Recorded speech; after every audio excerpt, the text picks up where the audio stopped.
मैंने खट्टर साहब को कहा था, मैं कहा ब्राह्मण तेरे खिलाफ चल पड़ा खट्टर साहब, और मैंने कहा जाट तो देख तेरे हक में कभी आ नहीं सकते, जिनने राज भोग कर लिया तेरे राज से कुकर राजी होंगे वो। मैं कहा ये अगर खिलाफ हो गए तो सत्यानाश कर देंगे, कुछ भी नहीं छोड़ेंगे। भाई जहां तक ये जमीन है जिस पे ये आप आज ये भगवान परशुराम की जयंती मना रहे हो, ये आपकी है, इसको कोई छीन नहीं सकता। किसी की माँ ने दूध नहीं चुंगा रखा, देख लिए आम आदमी में चाला, ये दिमाग में रख लो। आम आदमी पार्टी एक अन्य की भी पार्टी नहीं है, मुझे बड़ी गलतफहमी थी। ये मेरा अजीज नवीन जैन कितने साल खो दिए इसने।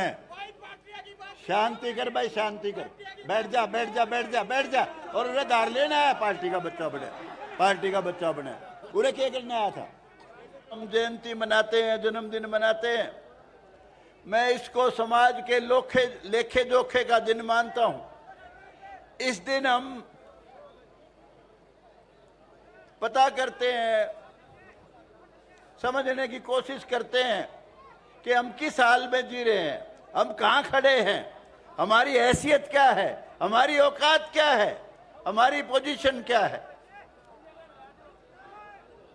तो मेरा जो सोच है, मेरी जो सोच है भाई, आज के दिन हम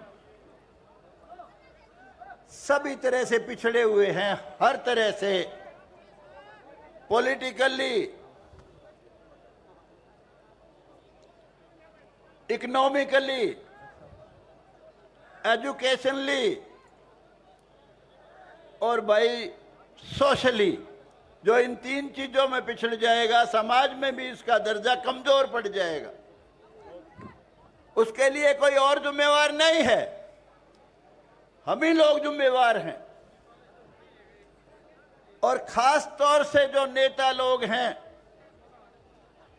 एक आप समझते हो उलमों ने गलतियां की और सदियों ने सजा खाई। एक बड़ा आदमी गलती करता है, सारा समाज भुगतता है, सारा समाज ठोकर खाता है। हमने अनेक राज देखे हैं, कोई भाई अब बहकावन की कोशिश करे। हमने कांग्रेस का राज देखा, और भाई उस इनेलो पिनेलो का उसका जो के कहना था, यानी हर राज में हमारे साथ बहुत भारी अन्याय हुआ।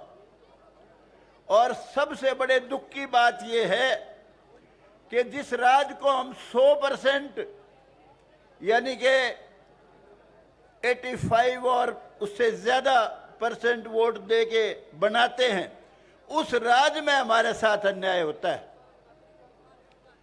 पिछला कांग्रेस का रिजीम था, उसमें भी हमारे साथ नौकरियों में बड़ा भेदभाव हुआ। और भाई ये राज जो है, इस वक्त जो सिस्टम चल रहा है, क्योंकि हमारे बच्चे पढ़ते नहीं हैं, मेरिट के नाम पे नौकरियां इस वक्त मिलती हैं। मैं हर लिस्ट को चेक करता हूं, हमारी आबादी के हिसाब से आधी भी नौकरियां नहीं मिल रही इस वक्त। हमारे बच्चे पढ़ते नहीं हैं, हमारा कोई रिजर्वेशन नहीं है। एक बार रिजर्वेशन करवाया था हुड्डा साहब के राज में, विनोद शर्मा ने। हुड्डा साहब एक प्रस्ताव लेके आए थे कि 10% स्पेशली बैकवर्ड जाट भाई और 4 जातियां और, उनके लिए रिजर्वेशन भाई चाहता हूं मैं 10%। उसके फौरन बाद विनोद शर्मा उठा, उसने कहा हमारे को भी 10% चाहिए, ब्राह्मण, बनिया, पंजाबी, राजपूत। और उसने, हुड्डा साहब ने ये बात मान ली।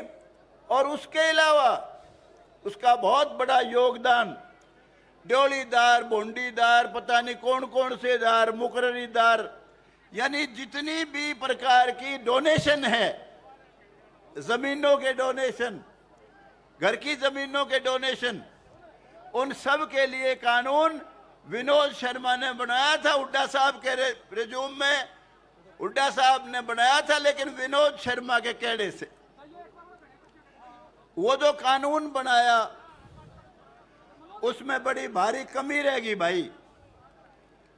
एक तो उसमें हुड्डा साहब के समय में जो कानून बना कि 20 साल से पहले जिनके पास जमीन डोनेशन हुआ, जो भी कुछ डोनेट हुआ, सिर्फ उस पे लागू होगा ये बड़ी जबरदस्त कमी थी। एक दूसरी, इस राज्य में जो घोर अन्याय हुआ वो ये कि जो निजी डोनेशन के अलावा जो जमीन दान कर रखी थी किसी की पंचायत की या किसी कॉमन लैंड की, यूं उस पे लागू नहीं होगा। ये बड़ा भारी जुल्म था।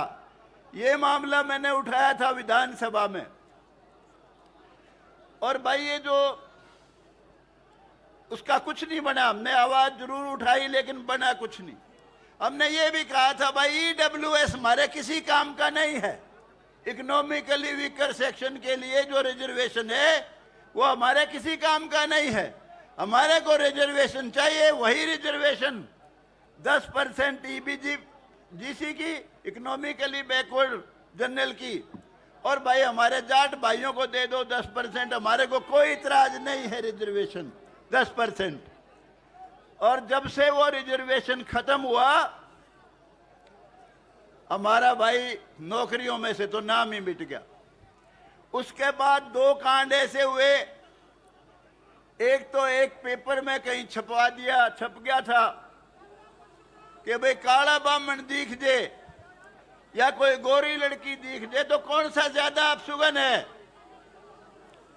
इस मामले में एक भाई चाहता था मैं चेयरमैन बन जाऊं, सारा हरियाणा में बदबू फैला दी, और जो भारती था उस वक्त चेयरमैन उसको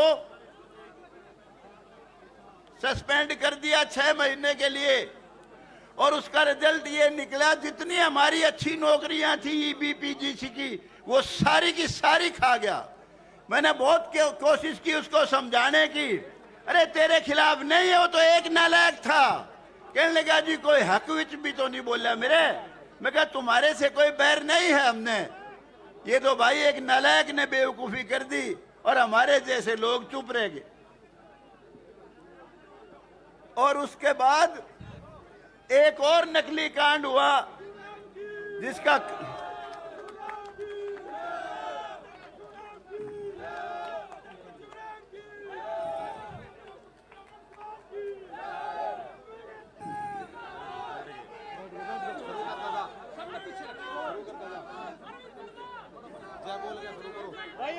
बैठो एक और कांड हुआ, एक नकली फरसा कांड। बरवाड़ा से टिकट चाहता था भारद्वाज, HSSC का मेंबर था, उसके साथ हमारा एक MP डॉक्टर वत्स। खट्टर साहब भाषण देने लग रहे थे, उन्होंने एकदम चांदी का मुकुट रख दिया और उसके रड़के लग गया। उसने कहा मैं फरसे से सिर तार दूंगा या जो भी कहा, उसमें भी कोई कसूर नहीं था खट्टर का। आप कोई भाषण दे रहे हो और आपके कोई चीज माथे पे लगेगी तो एक बार स्वाभाविक तौर से गुस्सा आता है। उसका हमने किसी ने भी विरोध नहीं किया, हर आदमी सारे हरियाणा में खट्टर के पीछे पड़ लिए भाई। उसका रिजल्ट ये निकला कि खट्टर ब्राह्मणों के खिलाफ हो गया। उसके दिमाग में ये आ गया कि जो लोग मेरे को भी बर्दाश्त नहीं कर सकते, मैंने कोई इनका गुनाह नहीं कर रखा, तो भाई इसका मतलब तो ये देख के राजी नहीं है किसी को। उसका रिजल्ट बहुत बुरा और हालात आज ये हैं। 23 जिले हैं, 23 जिलों में हमारा एक भी SP नहीं लगा हुआ, सुपरिंटेंडेंट पुलिस एक भी। 23 जिलों में DC सिर्फ एक लगा हुआ है, वो भी सिर्फ 2 हल्का का, पंचकूला और कालका का, यानी पंचकूला जिले का। किसी भी चज की यूनिवर्सिटी का वाइस चांसलर नहीं है हमारा। मैंने खट्टर साहब को कहा था, मगा ब्राह्मण तेरे खिलाफ चल पड़ा खट्टर साहब, और मैंने कहा जाट तो देख तेरे हक में कभी आ नहीं सकते। जिनने राज भोग कर लिया तेरे राज से कुकर राजी होंगे वो। मैं कहा ये अगर खिलाफ हो गए तो सत्यानाश कर देंगे, कुछ भी नहीं छोड़ेंगे। मैंने कहा था, मैं कहा वक्त रहते संभाल। फिर मैंने पिरावर का मामला उठाया। मैं कहा ये तो बात ही कुछ नहीं है, आप बताओ इसका समाधान करोगे कि नहीं। कहने लगा 100% समाधान करूंगा, मैं ब्राह्मणों के खिलाफ नहीं हूं, लेकिन ये जो फंक्शन कर रहा है जय हिंद, उस वक्त तक तो करूंगा नहीं, उसके बाद में करूंगा। ये कल की बात है, कल ही मिला था मैं। तो भाई मैं तो आपसे केवल ये कहने आया हूं, आप बहुत पिछड़ चुके हो, बहुत पीछे जा चुके हो। बच्चों को पढ़ाओ खूब। जमीन नहीं है, जायदाद नहीं है, कारोबार नहीं है, जमीन तो रबड़ नहीं है, जमीन कहीं से आएगी नहीं आपके पास, लेकिन भाई कारोबार करो। ये पंजाबी है, बणिए है, अग्रवाल भाई, एक भी छोरा मेरे द्वारा नौकरी खातर नहीं आया। रेडी ला लो, छोटी दुकान कर लो, लेकिन कभी नहीं आते महाराड़े 9,000 की डिग्गी की नौकरी खातर। अच्छे आदमी, छोरे ने बोला डिग्गी में फंसा दे और नहीं तो भाई बहुत भारी कमजोरी आ चुकी है। वक्त रहते अगर नहीं संभले, देखो ये तो हाल उस बात के बावजूद है, हमारे मेंबर पार्लियामेंट की छिक है। 3 मेंबर पार्लियामेंट तो हमारे गौड़ ब्राह्मण है, जिसमें एक MP अरविंद शर्मा आपके पास बैठा है, एक हमारा भाई लवे लगता है रामचंद्र जांगड़ा। और इसके बावजूद ना सेंटर में आपको कोई पूछता, कतई सेंटर की राज में कोई सिर नहीं है, जुल्म की बात है। और भाई स्टेट की राज में भी कोई सिर नहीं है, मामूली सा भी। इसलिए भाई अगर आप राज में सिर करना चाहते हो, पॉलिटिकल पार्टी की सुन लो। अब इस वक्त जो मेन पार्टियां हैं, बीजेपी, कांग्रेस पार्टी, किसी भी इन पार्टियां में आपको कोई टिकट दिवानियां नहीं है। मजबूरी में बेशक दे दो, फंस जा। अब ये आल सेठ थारी फलाना काट देगा, वो बात अलग है, लेकिन आप आधिकारिक तौर से आपका कोई कमांड नहीं है, न MLA की टिकट, न MP की टिकट। और रही बात ये कि भाई ये सारी, इसका क्या कारण है कमजोरी का। MP MLA हमारे क्यों नहीं शेयर कर पाते। MLA तो हैं ही ना, जैसे ही हैं। एक आध दो भाई बने, वो किसी के सारे लाख बने। हमारा कोई नेता डिलिमिटेशन जब होता है उसकी तरफ ध्यान नहीं देता। मैंने सुप्रीम कोर्ट तक केस करा था, लेकिन सारे केस सुप्रीम कोर्ट ने टर्न डाउन कर दिए। कहने लगा कि ये जो डिलिमिटेशन का प्रोसेस है ये पूरा ही नहीं हो सकता अगर हम केस सुनने लगे तो। भाई हमारे जितने जागरूक नेता हैं उन सब से गुजारिश करने आया हूं, भाई डिलिमिटेशन का वक्त ध्यान दे लो। मेरे हल्के में 8 गांव तो इसे जिनका दूर का भी रिश्ता नहीं मेरे से। आप देखो सरसा कॉन्स्टिट्यूएंसी है, नरवाना है उसके अंदर शामिल, उससे तो 50-50 किलोमीटर दूर पहले सरसे के नजदीक काफी गांव है। हल्के बनते 1-1, 2-2, लेकिन क्योंकि भाई हमारा तो किसी आदमी का कोई दखल है ही नहीं डिलिमिटेशन में। और डिलिमिटेशन के बिना आपकी जमीन नहीं है। जब आपके पास अपनी जमीन नहीं है, MLA का इलेक्शन क्या लड़ोगे भाई? किसी के सहारे लड़ोगे, किसी टिकट के सहारे लड़ोगे, भाई किसी खास आदमी के सहारे लड़ोगे। एक बात जरूर कहूंगा, कई भाई आम आदमी पार्टी के साथ विचार कर रहे थे कि भाई ये दो तो देख लिए, आम आदमी में चला। ये दिमाग में रख लो, आम आदमी पार्टी एक अन्य की भी पार्टी नहीं है। मुझे बड़ी गलतफहमी थी। ये मेरा अजीज नवीन जैन, कितने साल खो दिए इसने। शांति कर भाई, शांति कर, बैठ जा बैठ जा बैठ जा बैठ जा। और उन्हें धार लेना है, पार्टी का बच्चा बने, पार्टी का बच्चा बने। उन्हें क्या करने आया था भाई? इतने साल खो दिए। जब 3 MP राज्यसभा के बनाए, 2 यहाँ के उसके सेठ लोग बना दिए जिनका पार्टी से वास्ता ही नहीं था। अरे हमारा अजीज सबसे मुखर, सबसे बड़ा लड़ाका, शान का छोरा, संघर्ष का लड़का, जमीन का लड़का, इसको नहीं बनाया। और अगर हरियाणा के अलावा और बनाने थे तो 4 आदमी और थे फ्रंट में लड़ाई में। कुमार विश्वास देश का बहुत ही बुद्धिजीवी आदमी है, बहुत बड़ा कवि है, बहुत बड़ा आदमी है, करोड़ों का तो इनकम टैक्स देता है। योगेंद्र यादव, उन्हीं के समाज का प्रशांत भूषण, और एक भाई और था, क्या नाम, एंकर है वो आजकल, क्या नाम है उसका, नहीं, आशुतोष।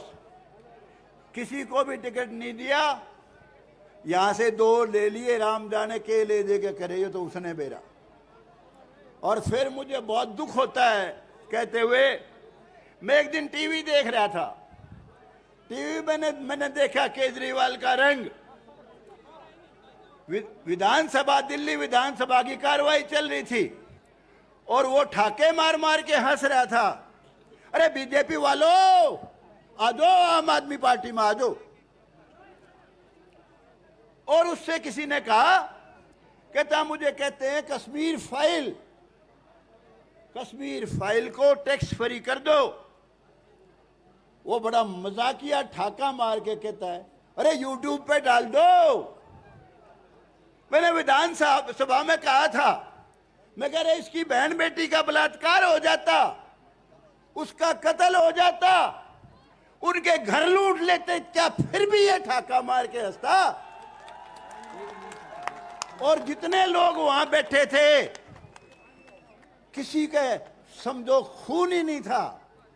भगवान से डर के कहता हूं, मैं असेंबली में बैठा होता दिल्ली आड़ी में, भगवान से डर के कहता हूं मेरे गले कुछ बन गई होती, छोड़ू नहीं था भाई। बहुत ज्यादा दर्द था मेरे, बहुत ज्यादा दर्द था। अरे हमारी बहन बेटियों की इज्जत लूटी, कश्मीरी पंडितों की, हिंदुओं की, उनका मजाक उड़ा रहा है। कहता यूट्यूब पे डाल दो। भाई सबसे खतरनाक जीव है, और उसको पता तो यूपी में लग गया होगा। एक आज की जमानत भी नहीं बची। जब कुमार विश्वास और ये सारे साथी साथ थे, नरेंद्र मोदी के मुकाबले में बनारस में सेकंड आया था। अब वहां बीज भी नहीं जामा, उसका गुंडर भी नहीं फूटा। बहुत लोग उत्साहित थे, कहते थे जी पंजाब में आ गया, पहले दिल्ली कब्जा करी, अब पंजाब में आ गया, ये तो सारे देश का बड़ा नेता बनेगा, क्यों ना इसमें रल जावा। भाई पंजाब के कारण और थे, पंजाब के 2 शीर्ष नेता थे, प्रकाश सिंह बादल और कैप्टन अमरिंदर सिंह। वो बिल्कुल पिछड़ चुके थे, करप्शन में हिर गए। पार्टी ने उनको हटा दिया, कांग्रेस पार्टी ने उनको हटा दिया, और उसके बाद उसका समझौता टूट गया।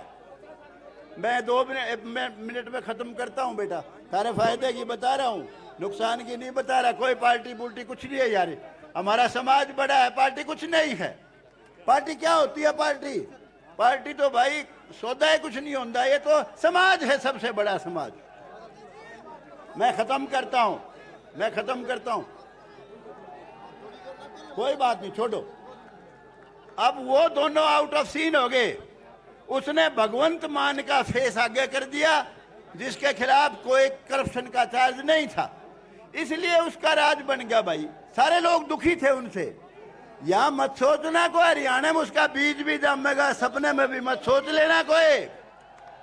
और भाई दोनों पार्टियों में हमारा आधार नहीं रहा, बहुत तगड़ी सोच समझ के लड़ाई लड़नी पड़ेगी। आगे की क्या लाइन है ये तो मैं नहीं जानता, लेकिन भाई मैंने आज की वस्तु स्थिति आप कहाँ खड़े हो मैंने तो भाई उसका जिक्र करके आपको बताया है। एक बात और थी,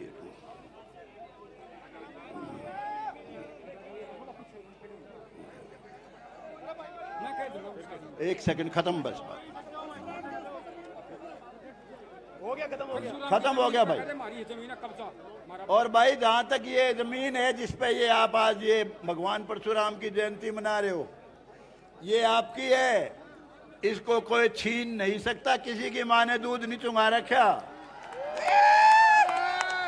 लेकिन ये है आप यूनाइटेड रहो।